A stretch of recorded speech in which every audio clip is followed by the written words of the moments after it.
Hi, welcome to Nagesh Biology online classes. Those who have not subscribed to my channel, please subscribe to get new uploading videos. The last topic of the mitosis, that is significance of mitosis. Mitosis play very important role in all organisms. So directly or indirectly it play major role. Usually mitosis occurs in diploid cells.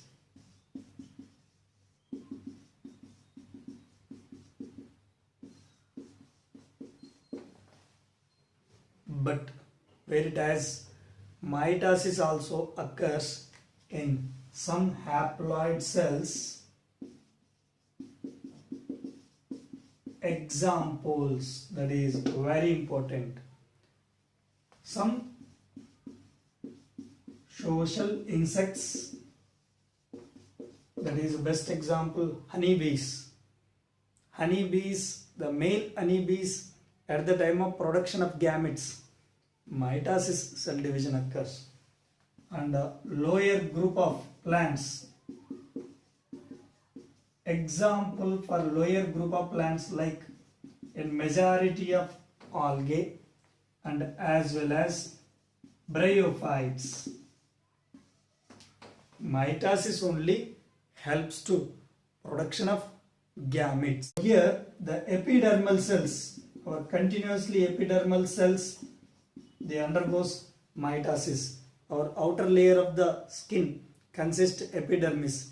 Epidermal cells they undergoes mitosis, replacement of old cells. Inner layer of the gut cells also undergoes mitosis.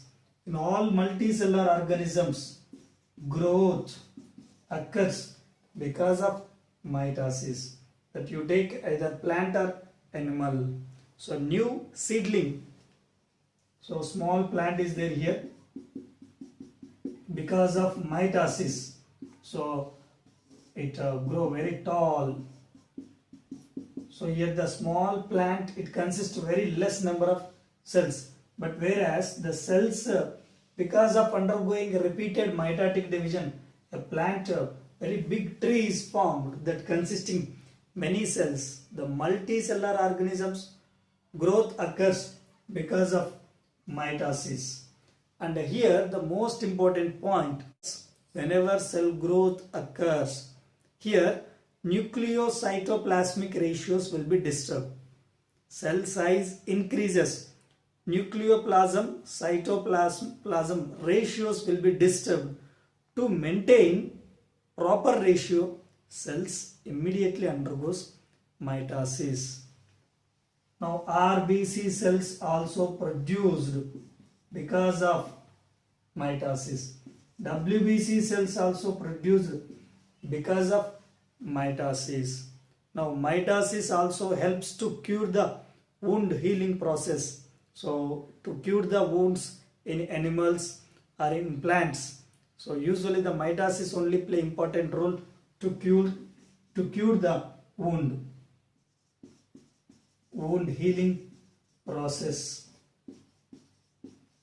So here like this if we discuss, so mitosis play major role in different plants and different animals. Now we discuss about complete overview of cell cycle.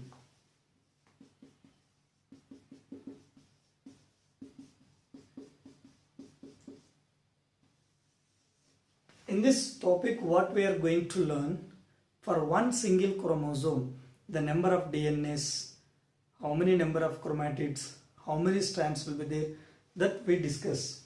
So here the first we will discuss about DNA number and chromatids and strands.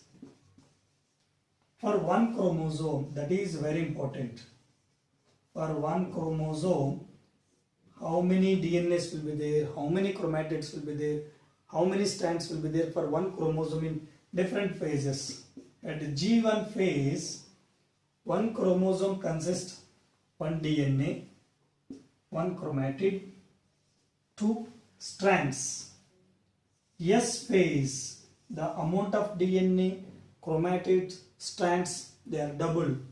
One chromosome consists of two DNA molecules, two chromatids, four strands.